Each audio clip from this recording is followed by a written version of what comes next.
Le Z-Event, tu connais? C'est un événement caritatif créé par Dash et Zerator en 2016 et qui s'est passé le week-end dernier. Et oui, n'en déplaise à Yann Moix, de gros geeks gamers, pour la plupart âgés de plus de 25 ans, ont réussi, eux et leur communauté, à faire quelque chose d'unique. Ils ont réussi à trouver le chemin de la douche, ces gros crados? Le Z-Event a établi un record mondial de dons pour ce type d'œuvre caritative en réunissant plus de 16 millions d'euros. Pas d'égo, comme diraient certains streamers, mais quand même une certaine leçon d'humilité. Chaque année, on a le droit à la même rengaine. Ça va pas marcher, ça va flop, et chaque année, un truc exceptionnel.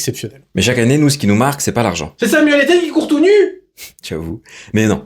Nous, c'est ce qu'on appelle le miracle du Z-Event. Alors c'est Avaman qui mixte?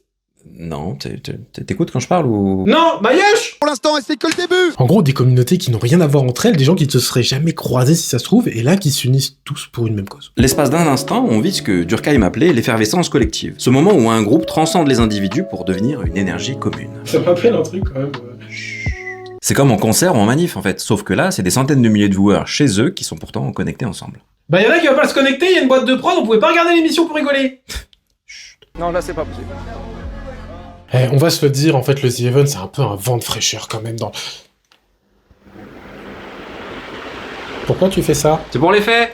Ah, c'est pour le vent? Oui. Franchement, génial. Mais qui pose une vraie question de société. Est-ce qu'on doit vraiment compter sur des individus influents pour lever des millions en 72 heures? Est-ce que ça devrait pas être à l'État, en fait, de financer correctement ces causes, de faire en sorte que les 8 associations, n'aient pas besoin de passer par là? Non mais je sais pas! Moi non plus! La philanthropie, c'est puissant, mais ça reste fragile. Tout repose sur une poignée de personnes, et certains ne sont pas désintéressés. D'ailleurs, ça te dérange pas que certains s'achètent une réputation? Il y en a bien qui s'achètent des followers. Déjà, c'est pas nouveau. Au Moyen-Âge, l'église vendait des indulgences. En gros, tu payais et ça effaçait tes péchés. Le Z-Event, comme tout événement caritatif, est pas immune à ça. Du coup, on lave nos péchés en donnant? Non, mais tu peux être une meilleure personne. Mais au fond, est-ce que c'est si grave? Comme disait Nietzsche, il faut juger une action à ses conséquences, pas à ses intentions. Et la conséquence, pour les assos, c'est 16 millions. C'est pas négligeable. L'espace d'un week-end, tu vois des gens donner, partager et s'émouvoir.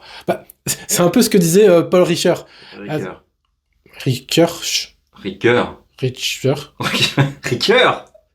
En gros, c'est la capacité d'agir ensemble, quoi. Voilà. Et même si ça dure que 3 jours, en fait, pendant 3 jours, tu te dis, l'humanité, elle est pas foutue. Elle est capable de se rassembler pour faire autre chose que se clasher. Et je vous jure, ça fait du bien. Évidemment, les dramas reprennent quelques heures après, et certains s'en nourrissent et continueront de s'en nourrir. Mais pour celles et ceux qui ont participé en regardant, partageant ou encore donnant, c'était une expérience commune. L'anthropologue Victor Turner disait que marcher avec des étrangers et partager un but avec eux nous amenait à créer des liens spéciaux, un destin, un chemin commun et une affinité inattendue qui crée un petit peu de la magie.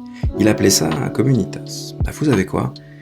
Nous, je pense qu'on est fiers de faire partie de cette communitas. Alors, merci les The Event, merci les streamers, merci les viewers. Cet îlot d'humanité et d'authenticité, ça redonne un peu d'espoir et ça fait du bien.